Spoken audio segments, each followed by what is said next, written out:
Hello friends, welcome to my YouTube channel. নমস্কার বন্ধুরা, মঞ্জু রান্নাঘর থেকে সবাইকে স্বাগত। তো বন্ধুরা, আজকে আমি আপনার কাছে একটি ভিডিও নিয়ে হাজির হয়েছি।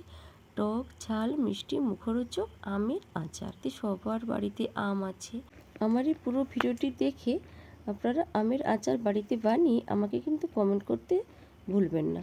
তো বন্ধুরা, আমার চ্যানেলে নতুন শ্রোতা হলে চ্যানেলটি সাবস্ক্রাইব করার অনুরোধ রইল। হাতের কাছে নোটিফিকেশান বেল আইকনটি প্রেস করে অল করে দেবেন, যে নতুন নতুন ভিডিওগুলো ছাড়বো সরাসরি আপনাদের কাছে পৌঁছতে পারি। তো বন্ধুরা, লাইক কমেন্ট শেয়ার করতে ভুলবেন না। তো বন্ধুরা, পুরো ভিডিওটি দেখবেন, মাঝখানে স্কিপ করবেন না। বেশি কথা না বাড়িয়ে ভিডিওটি শুরু করা যাক। তো বন্ধুরা, আজকে আমি আচারটা আপনাদেরকে উনুনে বানিয়ে দেখাচ্ছি। তো প্রথমে আমি আচারের জন্য প্রথম ভাজা মশলাটা আমি রেডি করে নেব। দিয়ে দিলাম কড়াইতে শুকনো লঙ্কা। ঝালটা আপনারা স্বাদ অনুযায়ী দেবেন, যতটা যে যেমন ঝাল খান সেভাবে আপনারা দেবেন। আমি দিয়ে দিলাম শুকনো লঙ্কা। দেখুন লঙ্কাটা কিন্তু ভাজা হয়ে গেছে। এবার আমি দিয়ে দিলাম মৌরি আর দিয়ে দিলাম অল্প একটু মেথি। আমি মৌরিটা দিলাম 1 চামচ আর মেথি দিলাম 1/2 চামচ। আর আমি দিয়ে দেব কিছুটা গোলমরিচ।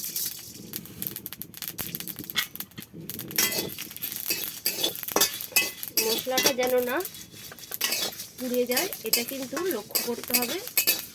আগুনটা একটু বেশি লেগে গেছে জন্য আমি কড়াইটা সরিয়ে দিলাম। এবার আমি দিয়ে দেবো, দেখুন 4টে এলাচ আর জায়ফল, জয়িত্রী আর দারচিনি। এগুলো আমি এই যে জায়ফলটা আমি অল্প একটু দিয়ে দিয়েছি, বেশি দিলাম না। দিয়ে এগুলোকে আমি এর সঙ্গে ভেজে নেব।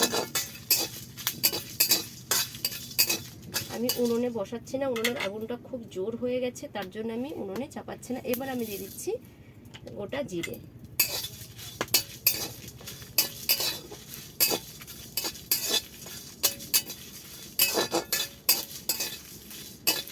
এর মধ্যে থেকে একটা মিষ্টি গন্ধ বেরিয়ে আসছে, ভাজা হয়ে গেছে। আমার হাতের কাছে গোটা ধনে নেই, তার জন্য আমি ভাজা যেহেতু ওগুলো সব হয়ে গেছে, এবার আমি দিয়ে দিলাম ধনে গুঁড়ো 2 চামচ। এটাকে আমি অল্প একটু নাড়িয়ে নিয়ে এবার আমি একটি পাত্রের মধ্যে ঢেলে নিচ্ছি। আমি বসিয়ে দিয়েছি কড়াইতে দিয়ে দেবো আমি সর্ষের তেল। আমি অল্প একটু দিয়ে দিলাম সর্ষের তেল। আর এর সঙ্গে আমি দিয়ে দেব লঙ্কা। শুকনো লঙ্কাকে আমি একটু মাঝখানে ফাটিয়ে দিয়েছি যাতে না তেলে ফাটে, দিয়ে দিলাম। এবার আমি এর সঙ্গে আমি দিয়ে দেব 5 ফোড়ন আর দেব একটু কালো জিরে।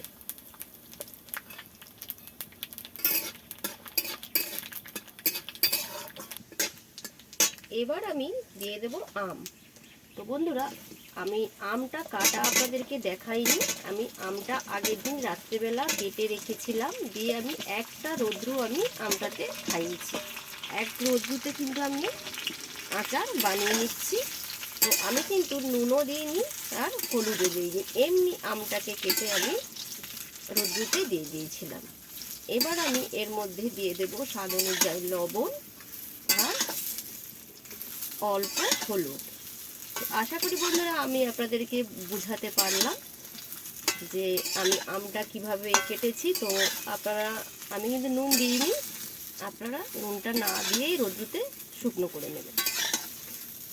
একটা রোদ খাওয়াবেন, বেশি কিন্তু শুকনো করলে আচার কিন্তু ভালো হবে না, আমগুলো চিমড়ে যাবে। এবার আমি দিয়ে দেবো স্বাদ অনুযায়ী লবণ আর আমি দিয়ে দিচ্ছি হলুদ। তো আমি কিন্তু আচারে একটুও কিন্তু জল দেব না বন্ধুরা। জল দিলে কিন্তু আচার বেশি দিন থাকবে না, আচারে তখন দেখবেন ছাতা পড়ে যাবে।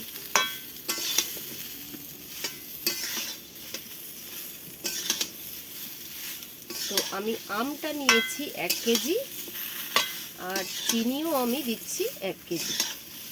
এই মাপটা কিন্তু আপনারা ঠিক রাখবেন, আম আর চিনি কিন্তু সম পরিমাণে হবে। দেখুন বন্ধুরা, আমটা কিন্তু লালচে ভাব হয়ে গেছে, একটু ভাজা হয়ে গেছে আমটা। এবার আমি দিয়ে দেবো চিনি। দেখুন এই চিনিটা আমি পুরোটাই আমি দিয়ে দেব। তা একটু আমি রেখে দিই, তারপর আমি দেব। এবার কিন্তু নাড়ার পালা, অনবরত কিন্তু নাড়তে হবে।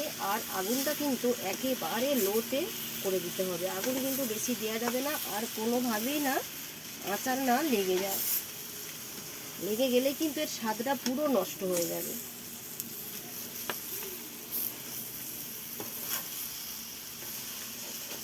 চিনিটা আমি সবটা দিয়ে দিলাম, এবার নাড়ার পালা। তো বন্ধুরা, আমি চিনিতে করছি, আপনারা কিন্তু গুড় দিয়েও করতে পারেন, সেই একই ব্যাপার, জল কিন্তু দেওয়া যাবে না।